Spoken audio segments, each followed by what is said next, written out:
자, 그러면 십자가의 도의 네 가지를 우리가 분명히 내 가슴에 울림이 있어야 됩니다. 누구하고?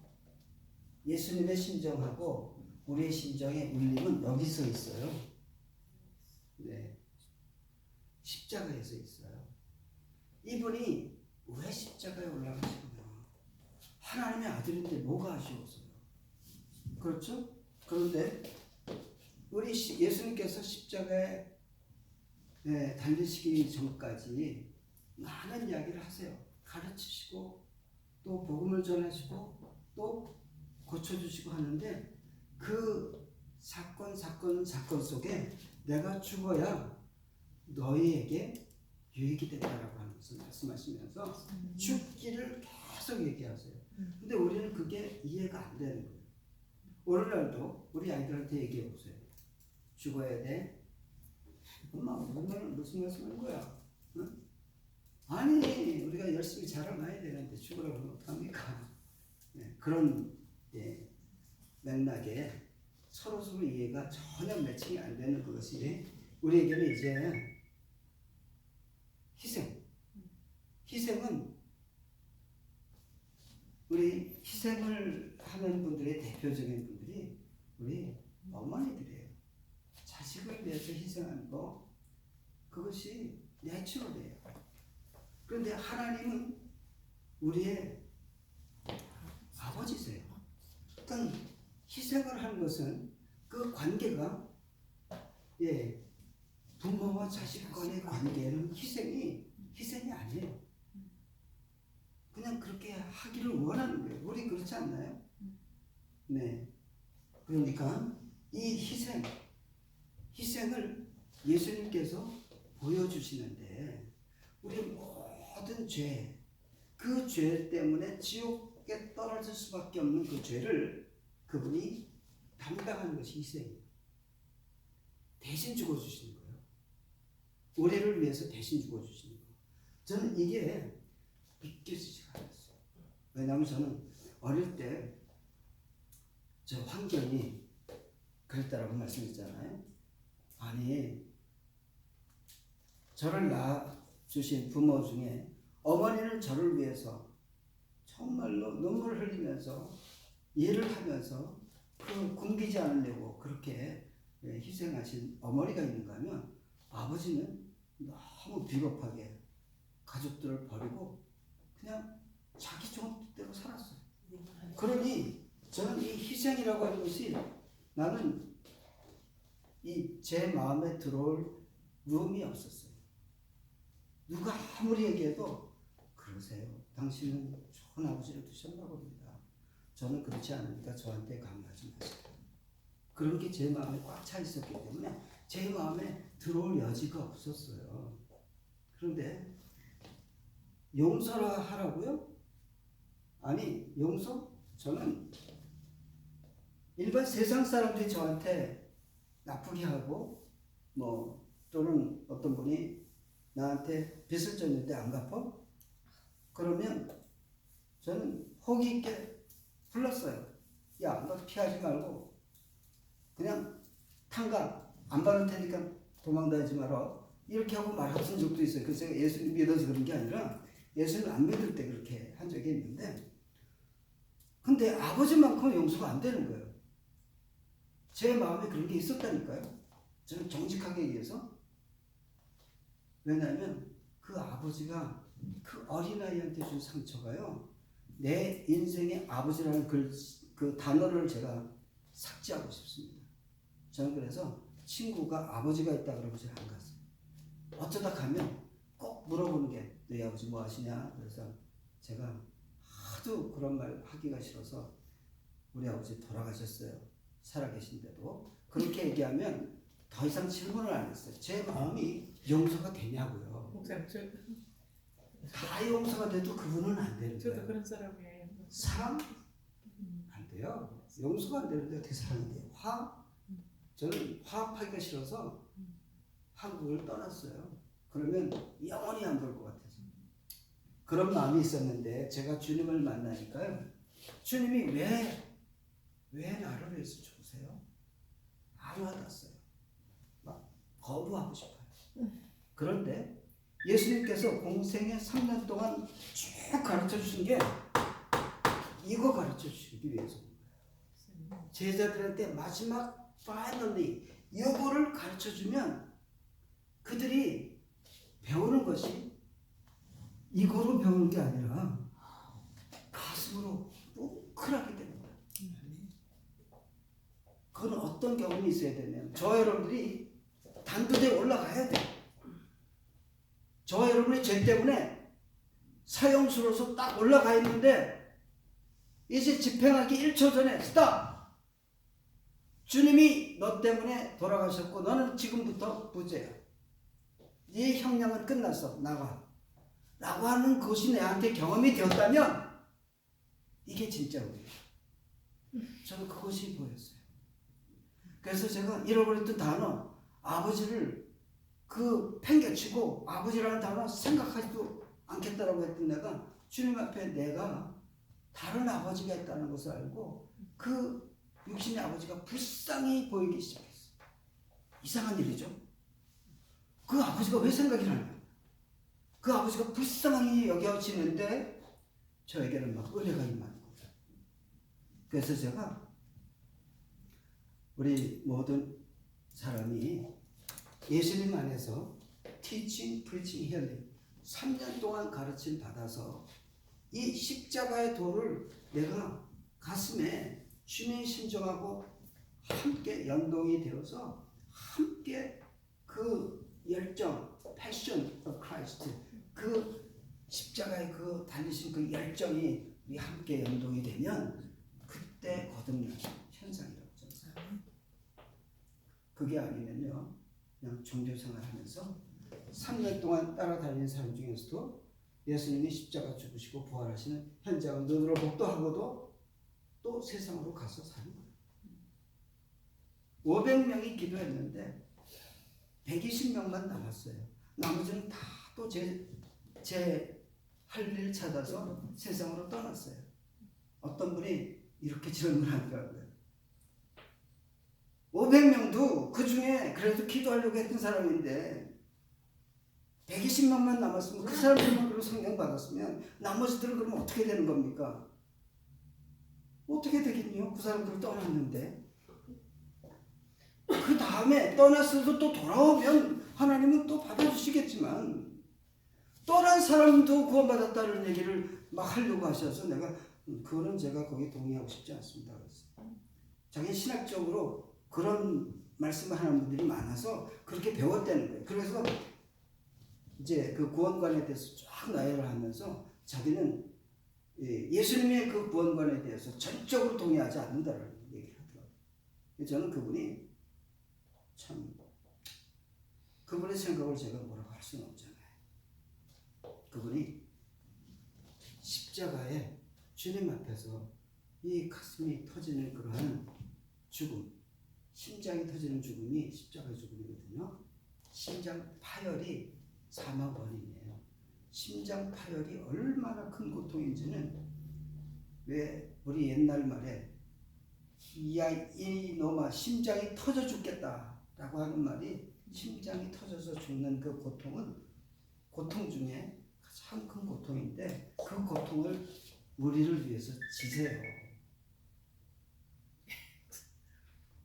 그래서 저는 이 십자가에 대한 그 십자가에서 주님을 만난 이것이 제가 이 제사장으로서의 내 모습을 지금 우리 발견해야 될 줄로 믿습니다. 그래서 좀 전에 제가 서론이 좀 길었지만 이 베드로전서 이걸 해석하기 위해서 한 것이 아니라 예를 드는 것인데 이렇게 되어 있잖아요. 그러나 너희는 택하신 족속이요 왕 같은 제사장들이라. 지금 왕은 좀 더 설명하겠지만 제사장들이라. 그렇죠? 누가요? 저와 여러분들 보세요. 그의 소유가 된 백성이니 이는 너희를 어두운 데서 불러내어 그의 기이한 빛에 들어가게 하신 이에 아름다운 덕을 선포하게 하려 하심이라. 누구요? 예수 그리스도. 그런데 그 밑에 내려가 보면 너희가 전에는 백성이 아니었대요. 그러나 이제는 하나님의 백성이요. 전에는 긍휼을 얻지도 못했대요. 그런데 이제는 긍휼을 얻은 자가 되었는데 사랑하는 자들아 라고 하시면서 12절로 뜰게요. 너희가 이방인 중에서 행실을 선하게 가져라. 행실을 선하게 가져라 하는 말을 지금 나오죠. 지금 선한 일. 네? 행실을 선하게 가져라. 또 뭐라고 하십니까? 행실을 선하게 가지고 너희를 악행한다고 비방하는 자들로 하여금 너희 선한 일을 보고 오시는 날에 하나님께 영광을 돌리게 하려 하십니다. 아멘. 그러니까 선한 일을 행하라. 이건 누구에게 하는 말이냐면 적어도 십자가의 도를 깨닫고 하나님의 백성이 된 사람들, 전에는 어둠의 자식이었고 본질상 진노의 자녀였는데 하나님의 자녀, 하나님의 백성이 되었을 때는 주님을 통해서 십자가의 도에 그 은혜를 입어서 우리가 나는 하나님의 자녀입니다라고 고백한 사람들, 이 사람들을 제사장이 되어야 됩니다. 주님의 아름다운 덕을 선전하는 제사장이 되었단 말입니다. 그것이 뭘 의미하는 거예요? 주님의 아름다운 덕이 뭡니까? 우리를 위해서 십자가 주신 그 아름다운 그 희생의 용서의 사랑에 연합하고 우리를 살려주신 그분의 덕을 누구에게 전한다고요? 이방인들에게, 믿지 않은 사람에게 전하는 그것을 선한 일이라고 한다 이거. 선한 일.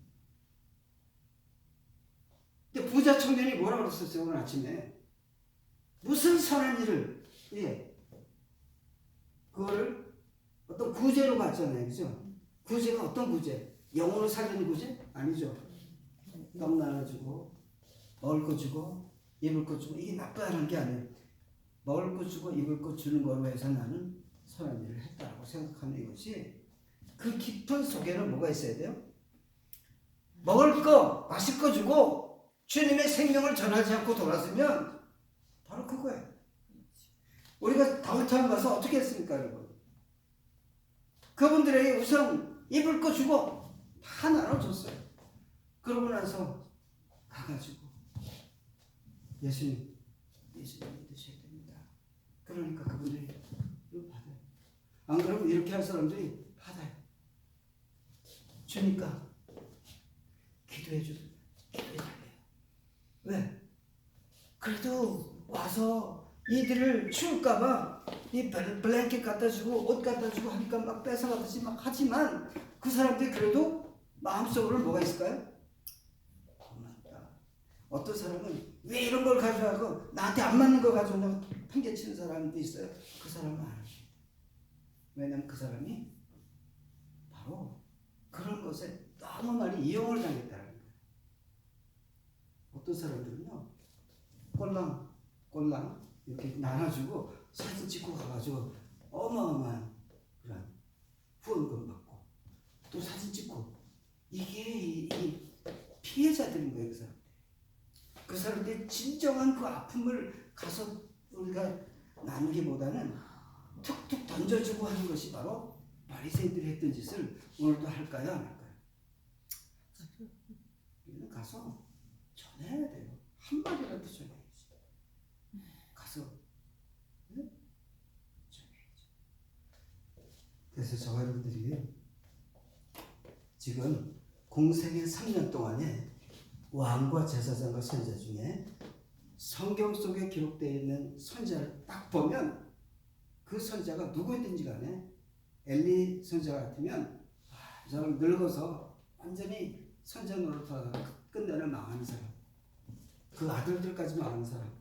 또 어떤 선지자는 사무엘 선지자, 한나가 바쳤더니 정말 선지자의 역할을 잘 감당하다가 주님 앞에 쓰임받는 선지자. 제사장, 어떤 제사장이요? 예후 같은 제사장도 있지만 또 아주 거짓 예언을 하게 하고 막 그러면 하나님의 일을 그르치는 제사장들. 또한 왕. 이 제사장은 오늘 지금 말씀한 것처럼 저와 여러분들이 진정으로 주님과 나와의 만남이 이루어지지 않으면 안 된다라고 아주 결판을 내시기 바랍니다. 결판. 주님이 이거 3년 동안에 이거 전하려고 별의별 걸 다 보여주셨어요. 그런데 결국 여기서 다들 도망가고.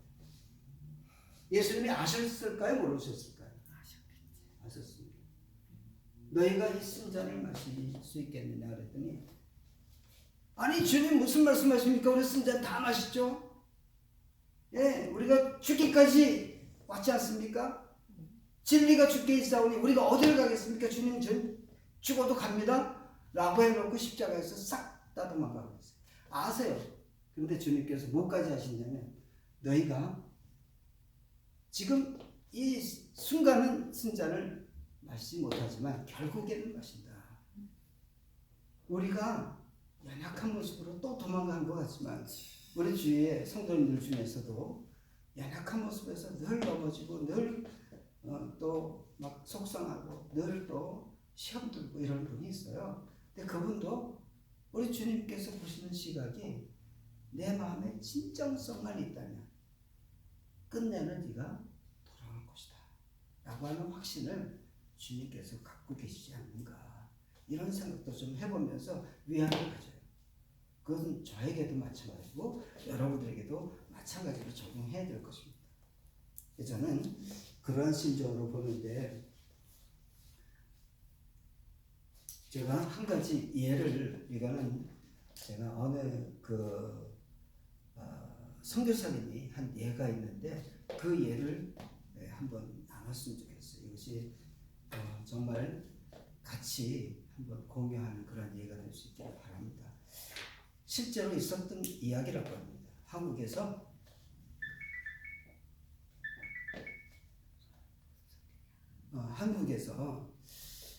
있었던 일입니다. 근데 어느 형제가 있었는데 12살, 10살 아주 어린 형제죠. 형이 12살이고 물론 동생이 10살인데 부모님을 동시에 잃어버렸어요. 그러니까 그 두 아들이 얼마나 살기 어렵겠어요. 형은 12살일 때 가장 노릇을 해요. 10살짜리 동생은 불평투성이고, 왜냐 했더니, 아니 부모님이 교회를 다니셨던가 봐요. 하나님이 살아계신다면 어찌 우리 이렇게 형제만 나누고 두 분이 다 돌아가시게 하느냐. 다른 집 보니까 한 분은 좀 남아 있고 그렇던데 우리는 왜 아무도 없냐. 그래가지고 있는 그 찰나에 형이 친구의 전도를 받아서 그 교회를 갔대요. 갔는데 그때 마침 부흥회도 하고 해서 은혜를 받은 거야. 그래가지고 너무너무 감동이 되어서 이제 내가 새로운 삶을 살리라 하는데, 문제는 누구요? 동생이 그 분노한 가운데 형이 교회 참석하는데 억지로는 오지만 계속 말썽을 부리는 거야. 네, 그 말썽이 진짜 어려운 그 지경까지 몰고 갈 말썽을 부리고 하는데, 시간이 지나면서 이제 학교를 졸업하고, 그래서 이제 형은 이제 잡도 가지고 그러면서 열심히 신앙생활을 하는데, 문제는 동생이 나쁜 친구들하고 어울려 다니는 거예요. 그래가지고 나쁜 친구들하고 어울려 다니는데 어떤 일이 벌어졌냐면, 어느 날 형이 집에 와 있는데 아주 너무 이상하더래요, 기분이. 그래서 이렇게 무릎을 꿇고 잠시 기도를 하고 있는데 밖에서 소리가 요란하게 나면서 막 뛰어들어오는 게 직감적으로 동생인 것 같았대요. 집에 문을 열고 뛰쳐 들어오는데 형한테 딱 와 있는 그 모습이 피투성인 거야. 손에는 칼이 쥐어져 있고. 그러니까 형, 무슨 일이야? 형, 내가 사람을 죽였어. 그러니 나 좀 숨겨줘. 나 지금 어떻게 해야 돼? 한 그것을 보고 형이 그래도 기도하면서 뭔가를 응답을 받았는지 아우야, 자 그러면 내가 하라는 대로 해 하면서 그 옷을 피 묻은 옷을 벗겼어요. 그렇게 하고 자기가 입고 있던 옷을 입히고 그리고 벽장 속에다 집어넣고 문을 잠가버렸어요. 그렇게 하고 본인이 이 아우의 옷을 입고 딱 칼을 이렇게 쥐고 있는데 죄를 뒤집었어요. 이 사람들이 뒤쳐 들어오는데 저기로 들어갔어요. 저 집에요. 저 집에 그 살인자가 들어갔습니다. 라고 하는 소리가 들리는 것 같이 쳐들어왔어요. 그러고 보니까 자 상상을 해보세요. 예, 피투성이죠. 손에는 칼이 쥐어져 있죠. 그러니까 이 경찰이 이건 현행범으로 뭐 할 것도 없어요. 조서만 쓰면 되는 거예요. 그렇게 해가지고 아주 이제 그 초고속으로 이제 심리가 끝나는 게 뭐든지 왜 죽였냐 죄송합니다. 왜 어떻게 죽였냐 죄송합니다. 다 뒤집어 쓰고 그냥 그렇게 초고속으로 이것이 진행이 되는데 그때만 해도 아주 흉악한 그런 살인자를 살인죄로 사형시키는 제도가 있었다고 합니다. 그때 오래된 이야기인데 그랬을 때 사형 언도가 내리고 그렇게 되는데 그 교도소 그 집행관이 너무 이상하더래요. 이런 내가 평생에 없는데 살인자들은 보통 그것이 눈에서 광기가 난대요. 사람을 죽인 사람의 눈빛이 다르대요. 그리고 이야기를 해보면 그것이 드러나는데 도대체가 이 사람은 사람을 죽일 만한 그게 없다는 거예요. 그러고 있으면 기도하죠. 그러고 있으면 아무 말도 없이 자기가 뒤집어 쓴 건지 아닌지 모르지만 자기 잘못을 잘못했다고 하죠. 그런데 이 법은 그냥 페이퍼에 쓴 대로 가는 것 아닙니까? 그래가지고 날짜가 쭉쭉쭉 잡히는데 그 이제 사용될 거라는 것을 이미 그 안에서는 다 안 돼요. 몇 년 구형받을지 이런 것도 다 안 돼요. 보통 저는 잘 모르겠지만 그런데 이제 그 형이 교도관에게 면회를 잠깐 신청했어요. 그래가지고 교도관님, 저는 죽어마땅한 사람이지만 한 가지 제 소원을 좀 들어주세요. 하니까 원래 사형수에게는 소원 한 가지를 들어준답니다. 또 그래서 이렇게 했대요. 제가 쪽지가 있는데 이 편지를 제가 사형이 집행되고 난 후에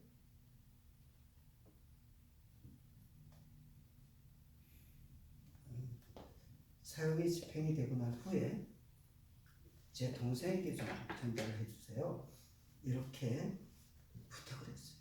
그랬더니 교도관이 이상하지만 알았다고 놓고 가라고 했는데 사형 집행 날짜가 다가왔어요. 다가왔는데 사형 집행이 이제 날짜가 다가오고 해야 되는 거예요. 교도관은 어떻게 할 수가 없는 거예요. 날짜가 다가왔어요. 집행이 됐어요. 죽었어요. 그런데 딱 생각이 나는 게 책상에 그 편지가 이상하다 허전하면서 속이 상하는데 편지가 보이는 거예요. 그래서 아무나 불러다가 이거 그 동생이 있다는데 좀 갖다 주라고. 난 지금 도대체가 이게 내가 거의 교도관 생활을 이렇게 오래 했는데 난 이런 적은 없어 라고 하면서 너무너무 마음이 그런 거예요. 그런데 이제 동생한테 편지를 주러 갔대요. 문을 두드리니까 그동안 시간도 흘렀고 아무도 찾아오지 않아서 집에만 있고 아무도 찾아올 것도 아니니까 그랬는데 누가 두드리니까 이제야 D-Day가 왔나 보다 라고 직감적으로 나가서 보니까 누가 편지만 뚝 던지고 가더래요. 편지를 딱 열어보는 순간 막 생각이 하얗게 되거든요. 생각이 하얗게 되는 거 무슨 말인지 알죠? 아무 생각 없이 멍한 상태가 딱 오는데 No! 아니야! 한국말 아니야! 그러면서 그런 이 외침이 나오면서 아니지 그 내용이 첫 번째, 사랑하는 동생아, 나는 지금 네가 이 편지를 받는 순간에는 나는 이 세상에 없단다. 너의 피 묻은 옷을 내가 대신 입고 너는 내 옷을 입고 나처럼 살아다. 나는 이제 주님께로 가니까 내 옷을 입고 나의 남은 삶을 살아다오. 그러면서 그것을 딱 읽는 순간 이게 발작하듯이 일어나면서 뛰어갔어요. 어딜 갔냐? 교도관을 만나러 간 거예요. 내 형 어디냐고, 내 형 살려내라고, 내가 살인자고 내가 죽어야 되는데 왜 형이 죽냐고 하면서 막 부르짖으면서 막 부르는, 막 이렇게 교도관한테 외치는데 교도관이 와가지고 싸늘하게 한마디 하더래요. 꺼져버려. 꺼져버려. 네 형이 너를 위해서 죽었어. 이 케이스는 끝났어. 꺼져버려. 하는데 돌아서면서 펑펑 울어요. 그때 주님의 십자가가 생각이 나고 주님을 거기서 영접했대요. 우리 인간은 그렇게 독해요. 인간이 그렇게 야물딱지고 독하다니까. 이거요, 형이 나를 위해서 죽지 않았으면 영원히 안 돌아온다는 거예요. 어떻게? 한 명만 죽이겠어요? 수없이 많은 사람 죽이면서도 안 돌아온다는 거예요. 저는 이 설교를 그 진짜 예화를 듣고 그분의 그 이름도 그때 제가 기억했는데 너무 오래된 얘기라서 제가 이름은 잊어버렸네요. 그러면서 이 십자가의 도를 깨닫는 게 그냥 전한다고 하면이 아니에요. 내가 그만큼 죄성이, 지독한 죄성이 있는 내가 드러나야 돼. 내가 얼마나 죄인입니까? 라고 하면 당신보다는 덜하지. 이런 죄인의 상이 아니라는 거예요. 우리는 정말로 내 죄가 드러나지 않는 내 죄가 우리를 하나님의 그 벽을 쌓고 있는 거잖아요. 이거는 이해가 돼서 돌아가는 문제가 아니더라고요. 여러분, 이 이야기가 이해가 됐잖아요. 이미 이해가 됐지만 내가 변화되는 건요, 진정성이에요. 내가 정말로 나를, 처절한 나를, 내가 얼마나 죄악된 존재이고 얼마나 위선적인 존재이고 얼마나 내가 교만한 존재인지를 내가 보이면 그것이 주님을 만나게 되는 은혜인 줄로 믿습니다. 이게 십자가의 도예요. 십자가의 도를 설명하기가 부끄러워요. 어느 분이 그러더라고요. 내 평생에 십자가의 도를 가장 은혜롭게 전할 수 있는 그거를 기도했대요. 근데 그분이 깨달은 게 뭔지 아세요? 내가 죽는 거를, 저 무지한 사람을 위해서 내가 죽도록 한 거예요. 그게 십자가의 도를 내가 깨달은 사람이고, 그분이 십자가의 도를 배우는 거예요. 그래서 저는 이 하나님과 저와 여러분의 관계를, 그것을 아시고 예수님께서 바로 그 형의 마음이, 예수님의 마음이 꽉 차니까 동생을 위해서 억울하다 하지 않냐고 희생하고 그 동생을 용서해 주세요 하는 마음에 사랑하니까 그리스도와 연합해서 죽는 거예요. 그게 저는 저의 신앙이 되게 해달라고 계속 기도했어요. 그래서 제가 교회에 또 이렇게 어려운 일이 있고 할 때, 때로는 뭐 힘들고 어려우니까 이제 정말 이거 어떻게 해야 되지 할 때 제 딸 생각이 나요. 제 딸이 뭐라고 하냐면, 아빠가 그래도 거의 한 20년 이렇게 교회하면서 좋은 일도 많이 있었고, 또 보니까 사진이 다 증명하지만 여러 고뇌스러운 일도 많았더라고요. 그런데 어려움이 닥쳐오니까 딸이 그러더라고요. 아빠, 이제 많이 했잖아. 그러니까 이제는 그냥 이제 좀 쉬어. 그러면서 나 같으면 이 정도 왔으면 포기했겠대요. 포기라는 단어를 써서 제가 딸한테 그랬습니다. 예쁜 일이, 예쁜 아빠, 꼭 그래.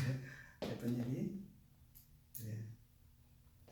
아빠가 그런 마음도 어쩌다 든 적은 있어. 그런데 내가 그러지 못하는 이유가 있단다.